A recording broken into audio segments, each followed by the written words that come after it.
Your TPT product titles and cover images are super important, and they're going to get you some great results if you do it right. So in this video, we're going to talk about how to master our product titles so that we get a lot more viewers to our products and to our store. First, I want you to understand there are two ways that we can get traffic to our TPT products and store. The first is the active way, and this is where you are doing a lot of work. You're going onto social media, you're posting things, you're responding to comments, you're DMing people, you're getting involved in Facebook groups, you're emailing your audience, and all of these are great things, and I do recommend it. They're going to get you people over to your store, get you customers. However, it involves you doing work constantly, and the minute you stop is the minute that those results dry up. Now, there is also a passive way. A passive way is where you do work one time and that work continues to get you results. For example, if you write a blog, that blog will live on the internet forever, or for at least a long time, and people will continue to find it, and it will rank better and better on search engines as time goes on, and it will continue to get you traffic over to your TPT store. Same with Pinterest, but a fantastic way, in fact, a very important way to get people passively to your store is by getting good SEO on your products. The SEO stands for search engine optimization. What that means is when someone goes to a search engine like TPT or like Google, when they type something in, you've optimized your product or blog post so that it will rank well on those search engines so that you get seen. So think about how most teachers arrive on a TPT resource. They usually start like going to a search engine. It might be the TPT search engine, it might be Google or a similar platform. And they're typing in something that they're looking for. And it might be a resource. It might say ancient Egypt map for my 6th grade class. Or it might be a question, how to help my students solve quadratic equations. Or it might be something that they're looking for, the benefit that they're trying to get. But they start their journey on the search engine, and usually when they type in something like that, they're going to get a lot of results that are products. And so if you look on the screen, you see what a Google search engine will, what the results will look like. And you see it is a dominant title across the middle there, and there's a snippet, the first few lines of the description, and sometimes there's an image.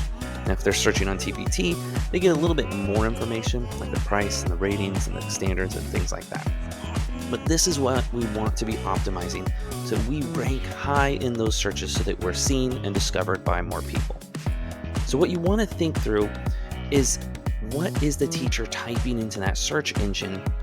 And you want to model your product title after those words and key phrases. So here's a good bad example. I created this resource, and it is a reflection worksheet that you give a student who continues to blur out in class. And I called it the Blurter Outer Corrector, which is a cute name and a bad title, because no one goes onto Google and types in, I'm looking for a blurter outer corrector or a corrector for my blurter outers in my class. Those words just are never searched for, so that's a bad title. It's not going to get me any results. So instead, I thought through what terms, phrases, words are teachers typing into the searches that this product solves for them. So things like, I need a reflection worksheet for my student. My student keeps blurting out. How do I help my students stop blurting out, or what do I do? Things like that.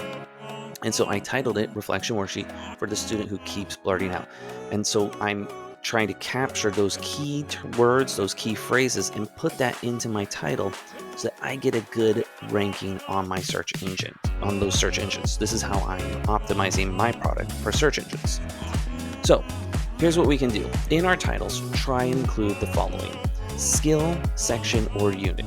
So we've already talked about some of these, but like adding fractions or ancient Egypt mythology. Think through, just what are you teaching in your class, or what is this product for? Title it that. The type of resource. Is it a worksheet? Is it a lesson plan? Is it a learning station? Is it a STEM bin? Is it a bulletin board, printable, or whatever? So include those two things in the product title. Super important. The next three, if you can get them in there, great, you should. Your product line. Now, often our product line is our skill, or it is our type of resource, but if you're building out something and it doesn't fit into one of those two categories, but that's your product line, put that in the title if it fits. Grade level. If your product's very grade level specific, include it in the title. Now we know that you can also click that button down at the bottom on TPT where it asks you what grade level this resource is for, but putting it in the title is going to help it on Google. If there's an appropriate benefit that's going to fit, that's going to be something that teachers are going to be searching for, and it aligns with what this resource is, include that in the title. Again, it's going to be hard to get that information in there, but if you can, great strategy. Now, you've probably heard people, SEO experts, talking about doing research for keywords and key phrases, and that is a good thing to do. There are some tools you can do it on.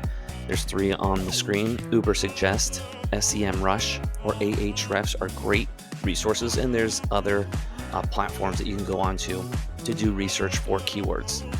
The thing is that all of these have a free component, but to get the higher end stuff that you really need, you have to pay a subscription, and it's expensive.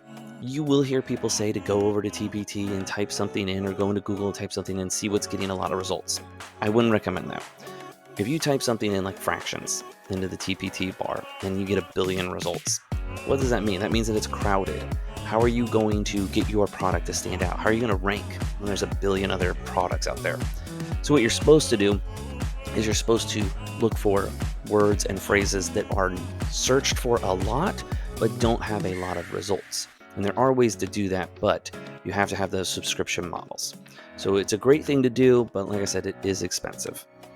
Also, as you're thinking through your products or doing research, look for long tail phrases. And what long tail phrases means is a series of words that someone would search for, not one word. So not fractions or adding fractions. It would be adding fractions for my ESOL students, or resources that would help my students master fractions. Longer phrases. And that's what you want to try and optimize your posts for. And that's true for your TPT products or your blog posts. Another strategy, don't keyword stuff. Keyword stuffing is when you smash as many keywords as you can into the title. And what that's going to do is going to sound weird. It's not going to sound like the way we talk. It's very unnatural. And it's actually going to hurt your ranking, because a while ago that stuff used to work on these search engines, but now they're getting better. They're getting optimized. So that's actually going to hurt because it doesn't sound natural. It's not the way people speak. And when teachers see that, they're not going to click on it because they're just going to be confused. So it's going to ding you in the ratings. Lastly, give it time. SEO rankings take time. Real quick, one of the reasons why, is that when there are spam accounts that pop up on the internet, they normally pop up, they get a lot of traffic real fast, and then they cheat people out of money, so then they disappear. And that all happens in a very short period of time. So to try and not help these people who are doing this, the search engines don't rank you well for a while, because they want you to get established and prove your credibility, that you're not a phishing scam or something else. So for other reasons also, but SEO rankings take time. So once you've labeled your product, then it's going to take a while for it to start ranking well on the SEO engines or the search engines. And with that in mind, if you rename your product, you're going to start that clock all over again, because now new keywords, new phrases are having to be indexed in these search engines. That doesn't mean you shouldn't do it. If you've got a title that's not working, you're not getting a lot of organic clicks, rename it. If you've got a better title that's going to get you better results, use that title. Just know that when you rename something, it's going to start the clock over on those SEO rankings, so you have to be patient. All right, so now you know a little bit more about SEO rankings and how to optimize your titles, your TPT product titles, to do well on those search engines. Now get out there and do it.